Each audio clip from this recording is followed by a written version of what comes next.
Mr. Speaker, Can I just say, don't damage the furniture. Cheer him by all means, but don't damage. Come on. Mr. Speaker, this morning I had meetings with ministerial colleagues and others. In addition to my duties in this House, I shall have further such meetings later today. I'd like to congratulate the Prime Minister on his new post and indeed as being the first Prime Minister of a South Asian heritage, which will be a cause of great pride among many of my constituents. I also have some pride in welcoming a fellow Saints Southampton supporter into number 10. During his prime ministerial campaigns, the last prime ministerial campaign he ran, he pledged to prohibit any development of onshore wind, which is now the cheapest form of power available to us in the country. Now he is Prime Minister. Will he change his mind on that point? Prime Minister. Well, Mr. Speaker, I thank the honourable gentleman for his kind words and look forward to seeing him at St Mary's. Although I know my friend, the Leader of the House, may have something to say about our love of Saints. Look, when it comes to energy policy, I stick by what we said in our manifesto, Mr. Speaker. The important thing is, though, to focus on our long-term energy security. That means more renewables, more offshore wind and indeed more nuclear. That's what this government will deliver. I'm surprised, Mr. Speaker, to be asking a question, and I know you're shocked, Mr. Speaker, too, because I know that you, like many people, thought I would have already been offered a ministerial post.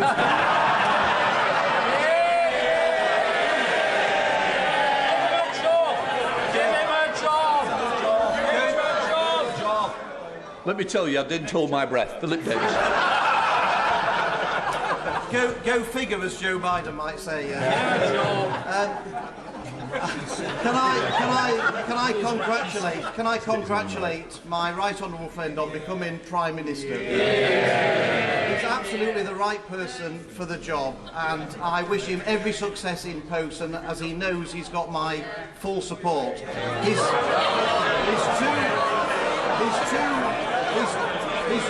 His two immediate predecessors made levelling up a key part of their agenda. Would he reaffirm his commitment to levelling up and start, as he means to go on, by approving the levelling up fund bid for Bingley in my constituency? Well, I'm grateful to my honourable friend for his warm remarks. I can confirm he must be the only person, Mr. Speaker, who texted me to say that he did not want a job in the last 24 hours. But I can give him my cast-iron commitment to levelling up, particularly in Yorkshire, which he and I share. Obviously, he'll know I can't comment on individual bids, but by the end of the year, an announcement is expected on the success, and I wish him every luck with that. Let's come to the Leader of the Opposition, Keir Starmer.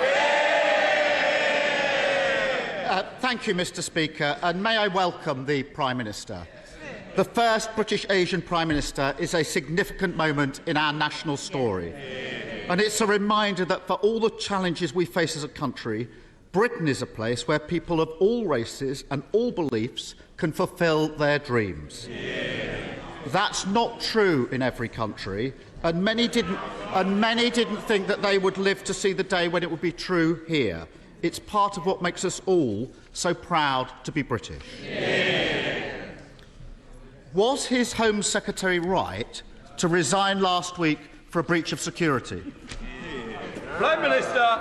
Well, Mr. Speaker, can I thank the honourable gentleman for his kind and indeed generous welcome to the dispatch box. I look forward to Prime Minister's question time with him, and I know that we will have, no doubt, robust exchanges, but I hope that they can also be serious and grown up. So I look forward to it. Well, he asked about the Home Secretary. The Home Secretary made an error of judgment, but she recognised that. She raised the matter and she accepted her mistake.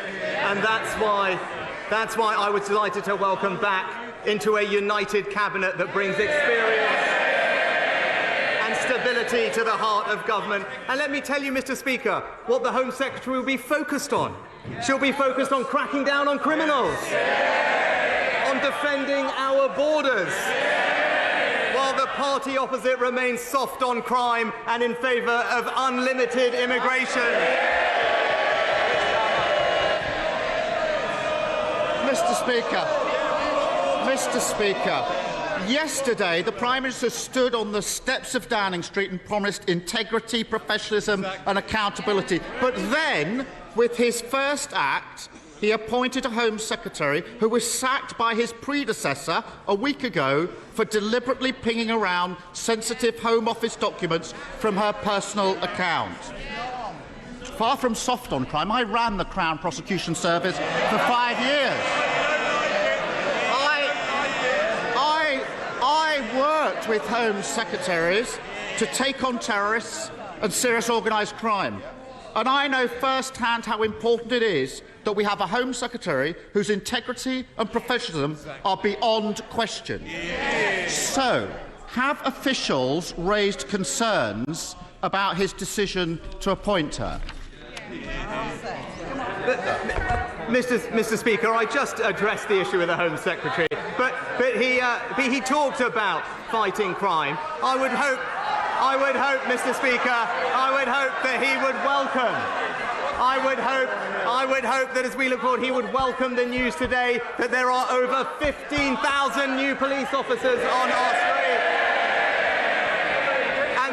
And the Home Secretary will be supporting them to tackle burglaries. While the party opposite will be backing the lunatic protesting fringe that are stopping working people going about their lives. Keir Starmer. Well, Mr. Speaker, I listened carefully. That was clearly not a no. We can all see what's happened here. He's so weak, he's done a grubby deal, trading national security because he was scared to lose another leadership election. There's a new Tory at the top, but as always with them, party first, country second. Yesterday, on the steps of Downing Street, he also admitted what the whole country knows. The Tories have crashed the economy and now somebody has to pay for their mess. I say it shouldn't be working people who've been hammered time and again by this lot, but those with the broadest shoulders must step up. Does he agree? No. Well, Mr. Speaker, the honourable gentleman talked about party first and country second. Perhaps he could explain to us why it was a few years ago he was supporting the member for Islington North.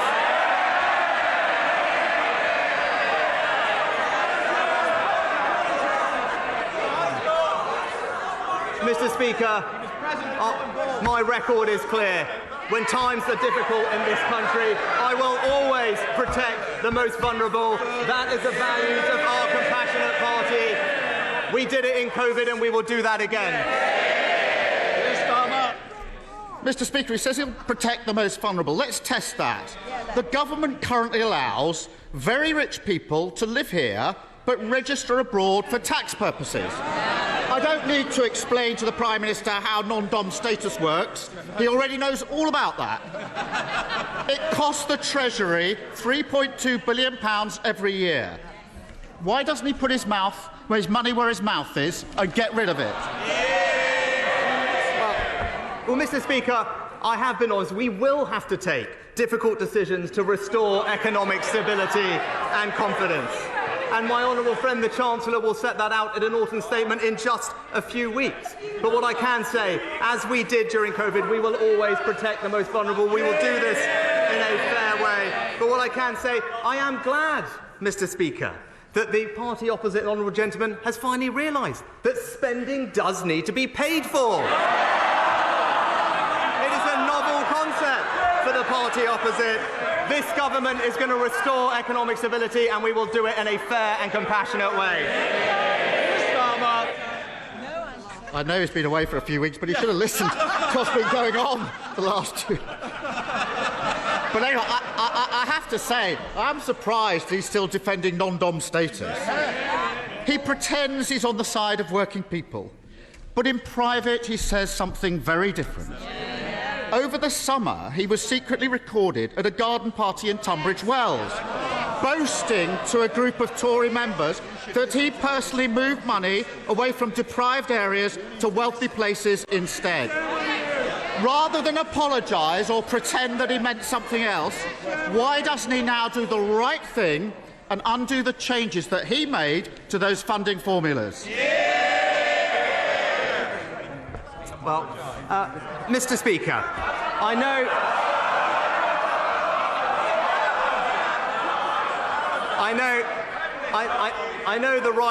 the right honourable gentleman rarely leaves North London. But if he does, he will know that there are deprived areas in our rural communities, in our coastal communities, and across the south, and this government will relentlessly support them, because we are a government that will deliver for people across the United Kingdom. But Mr. Speaker, he mentioned the last few weeks. I am the first to admit that mistakes were made, and that's the reason I am standing here. But that is the difference between him and me. This summer, I was being honest about the difficulties that we were facing. But when he ran for leader, he promised his party he would borrow billions and billions of pounds. I told the truth for the good of the country. He told his party what it wanted to hear. Leadership is not selling fairy tales. It is confronting challenges, and that is the leadership the British people will get from this government. Mr. Speaker, I think everyone should watch the video and make their own minds up. In public, he claims he wants to level up the north, but then he boasts about trying to funnel vital investment away from deprived areas. He says one thing and does another. But they're shouting. They're not my words. They're not my words. They're the words of the former chair of the Tory party, sacked yesterday for telling the truth about the Prime Minister. Even his own side know he's not on the side of working people. That's why the only time he ran in a competitive election, he got trounced by the former Prime Minister, who herself got beaten by a lettuce. So why doesn't he put it to the test, let working people have their say and call a general election?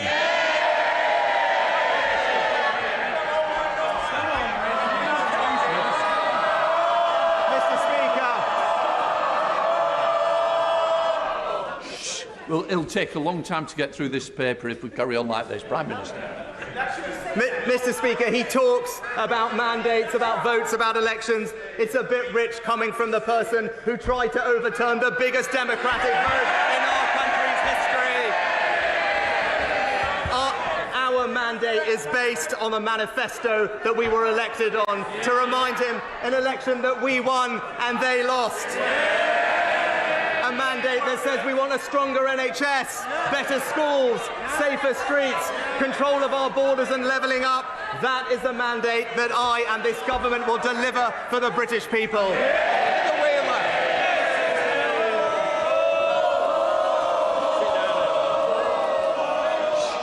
Heather's not even answering questions. You want more? Come on, Heather.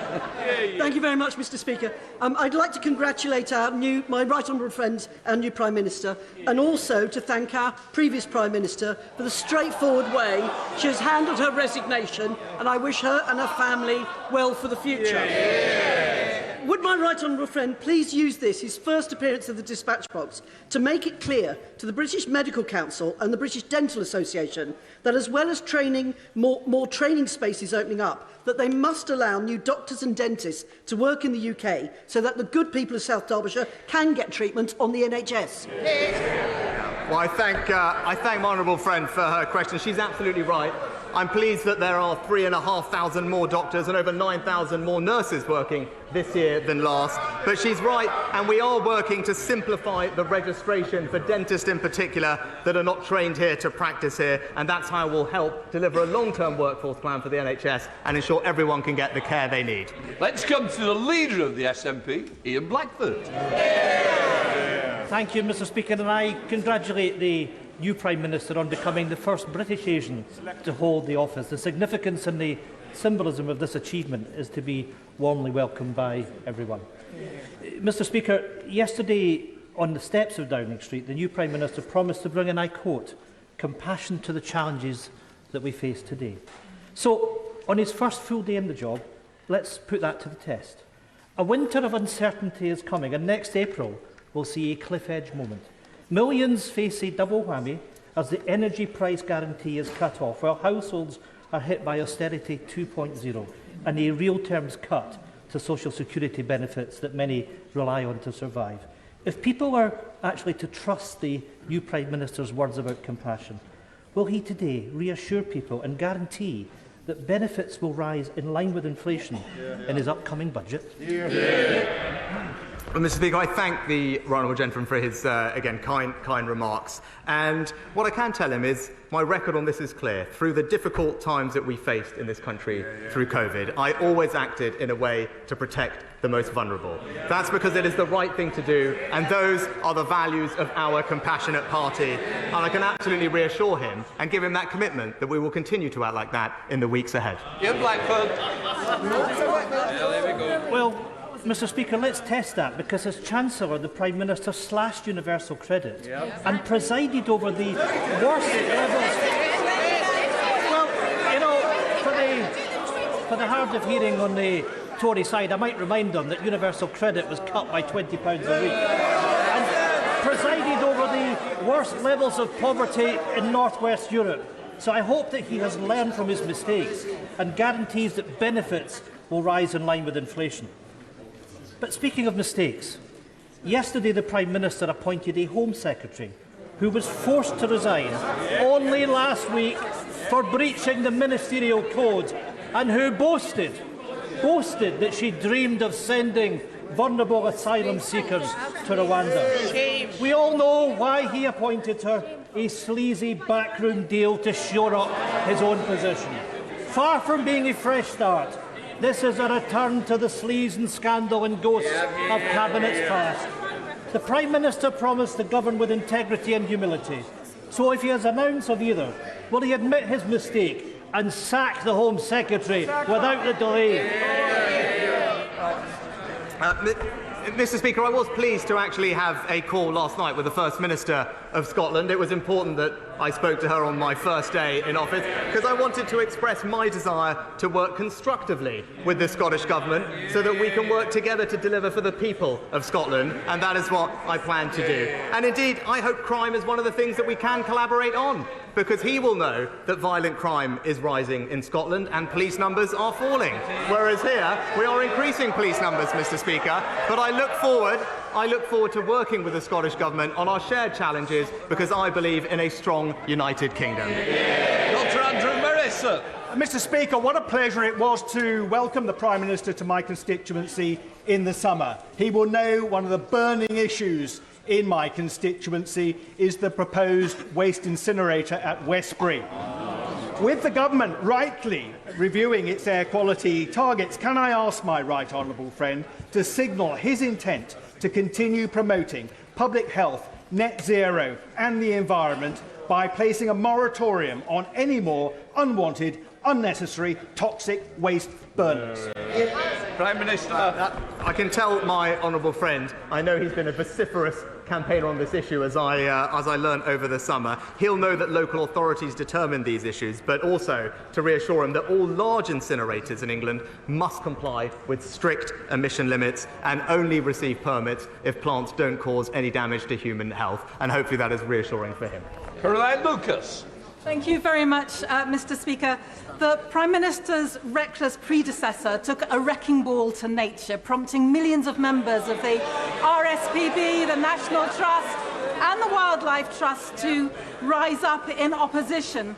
Yesterday, he promised to fix her mistakes as well as to uphold the party's 2019 manifesto.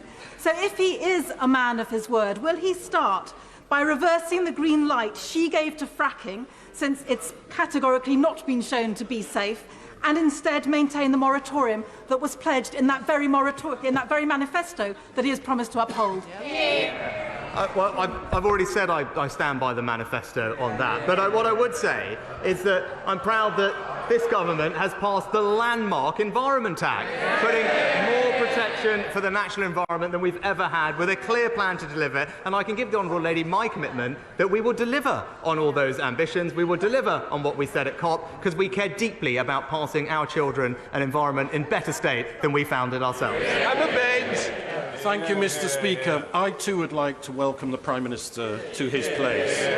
Farmers in my constituency of Clwyd South are delighted that after 20 years they are once more able to sell Welsh lamb to the US market. Would the Prime Minister comment on the size and prospects of this market for our world-beating Welsh lamb?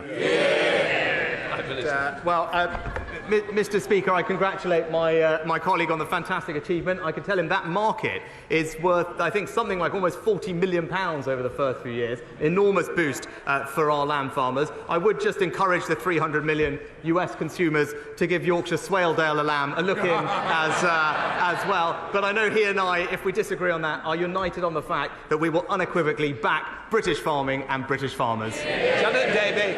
Thank you, Mr. Speaker. Mr. Speaker, this is certainly a topsy-turvy Tory government. A few days ago, I was going to put my question to the former Prime Minister. But my inbox has been full of emails from constituents of Lewisham East writing to me about their desperate situation of their wages simply not going far enough. I'm also receiving emails about rents going up, energy prices going up, mortgages going up, and of course the cost of living is already up. This week, my constituents are writing to me demanding a general election, and I absolutely agree with them. So can the Prime Minister tell me and my constituents when there will be a general election? Mr. Speaker, we've already addressed that, but I would say, as I said in the summer, I said inflation is indeed the enemy. It makes everyone poorer, it erodes savings, and that's why it will be a priority of our government to grip and reduce inflation and provide support to those who need it, as we do. Thank you, Mr. Speaker. This autumn, I'm launching my campaign to extend the Chilterns area of natural beauty across thousands of acres of scenic beauty, chalk streams and valuable habitats that happen to surround the wonderful town of Hitchin in my constituency. Would the Prime Minister join me in celebrating areas protected by AONB status and indeed support my campaign to potentially extend them in rural Hertfordshire? Well, I thank my honourable friend, because I know this is a matter of great importance to him and his constituents, and he's right to highlight the benefit that natural parks and AONBs can bring to our lives and our well-being. I understand actually that Natural England is considering an extension of the Chilterns area of outstanding natural beauty, and I know my honourable friend will be vigorously taking up his campaign with them. Thank you, Mr. Speaker, and I welcome the Prime Minister to his place. A nurse would have to work over 20,000 years in order to match the vast wealth of this Prime Minister. The Prime Minister knows only too well that the super-rich could easily afford to pay more in taxes. So rather than announce a new wave of cuts and austerity, wouldn't it be fairer for the Prime Minister to introduce wealth taxes on the very richest in our society? Well, Mr. Speaker, we will always support our hard-working nurses, and that's why, as Chancellor, we reintroduced the nurses' bursary and provided more training and introduced actually very strong pay increases. But as I committed to previously, as we approach the difficult decisions that confront us, we will do so in a way that is fair and is compassionate, because those are our values, and that's what we will deliver. Thank you, Mr. Speaker. I welcome my right honourable friend's determination to be straight with people about the challenges we face as a country. Last week, the Care Quality Commission State of Care report on state of care in England showed our health system in gridlock. And I hear the same from my constituents, struggling to see a GP or waiting for treatment. So can I urge him to make unblocking the NHS a priority for him and his Health Secretary?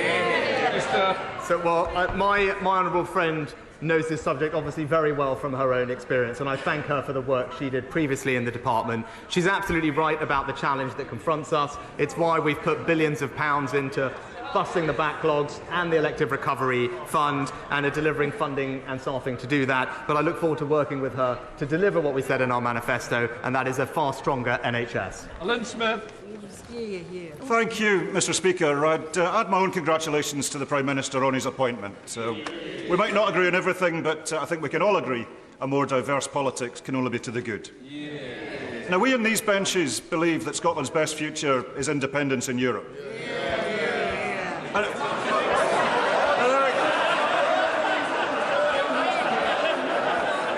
Keep it coming. Mr Speaker, I really would urge the members opposite to show a little more respect. Because it's not just us. It's not just us. It's not just the SNP. And I will not be shouted down. It's not just the SNP. On the last opinion poll, 72% of the people of Scotland want back into the European Union.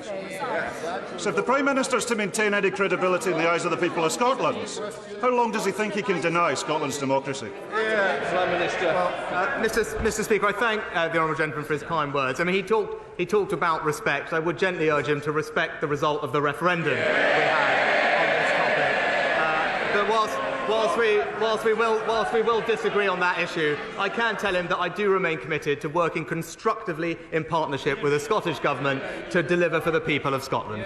Mark Eastwell. Thank you, Mr Speaker. Last week I visited worried Year 3 and 6 pupils to hear their suggestions to tackle road safety following a number of serious road accidents outside Boothroyd Academy in Dewsbury. They suggested the council should do more to help, that their parents should walk them to school to reduce traffic, and that commuters should slow down. Would my right honourable friend agree with me and with them that we all have a part to play in ensuring road safety outside our schools? Can I say to my honourable friend, I think it's fantastic that he's engaging with his younger constituents at Boothroyd Academy on such an important issue, and I know they will welcome his commitment to supporting them. And I agree with him. There are various things we can do. There's an updated highway code which strengthens pedestrian access. Local authorities can introduce lower speed limits, and we're increasing the number of school streets which restrict motorised traffic at busy times. And I look forward to hearing progress on this issue from him. Stephen Kinnock. Thank you, Mr Speaker. Yesterday, the Prime Minister stood on the steps of Downing Street and said that he wanted to restore trust. Yet in the past 24 hours, we've seen that he's prepared to shamelessly swap red boxes for political support. And there are real serious consequences to all this horse trading. So I'd like him to be clear on this point. Did he seek or receive any advice on security concerns about the Right Honourable Member for South Staffordshire before his appointment to the government yesterday, given that he was sacked in 2019 for leaking sensitive information relating to our national security? Prime Minister. Well, Mr Speaker, he's talking about events that happened 4 years ago, and he's right that he raised the topic of national security, because members opposite 4 years ago were busily supporting the member for Islington North, who wanted to abolish the nuclear deterrent, who wanted to leave NATO, and who wanted to scrap our armed forces.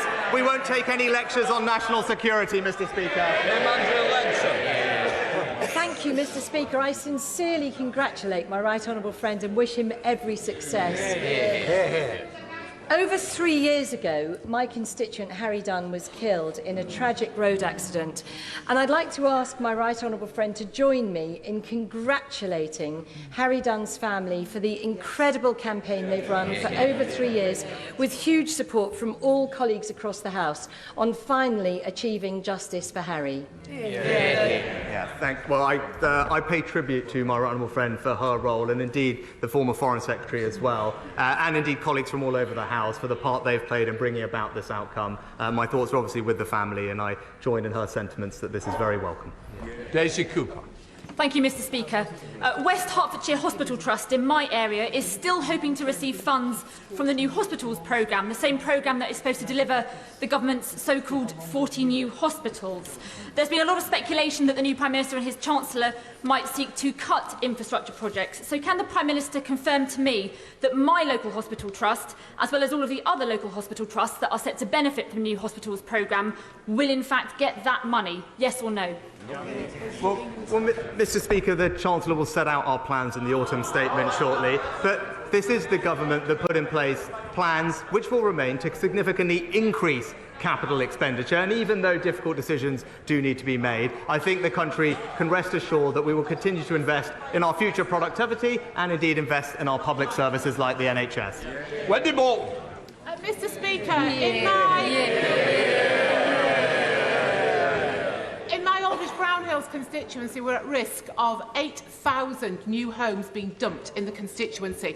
Will my right honourable friend use the opportunity of this Prime Minister's question to reaffirm the government's commitment to protecting the Greenbelt and to adopting a really rigorous brownfield first policy? Well, can I say thank you to my honourable friend for her question, and I can give her that assurance. She's absolutely right. We must protect our green belt, and we are adopting a brownfield first strategy. I'm pleased we had a record number of new homes built in the last year, but it's important that we build those homes in the right places. Ruth Jones. Thank you, Mr Speaker. Whilst welcoming the new Prime Minister to his place, we remember that law-breaking was the order of the day in Downing Street during the pandemic. We will never forget that this current Prime Minister was fined by the police for attending a birthday party hosted by his next-door neighbour. As both a witness and a participant to that law-breaking, if the Privileges Committee investigation into the former Prime Minister calls him to give evidence, will he fully cooperate? Minister. Mr Speaker, of course, and I addressed these matters earlier this year. Michael Fabricant. Mr Speaker, you will know that I fought hard to bring back Boris. In '97, I campaigned for Kenneth Clarke and then for Michael Portillo. So I can't always get it right. But you know, I do know about the West Midlands. I know that the West Midlands Mayor very much welcomes the reappointment of the Levelling Up Secretary, and that he looks forward to working with our new Prime Minister. So may I just ask him, what is his vision for levelling up? Well, I thank my honourable friend for the question, and what I can say is our desire is to ensure that people, wherever they live in our fantastic country, have enormous pride in the place they call home and every opportunity to succeed. And you know what? It is the fantastic Mayor Andy Street who is delivering that for his constituents in the West Midlands. That completes questions.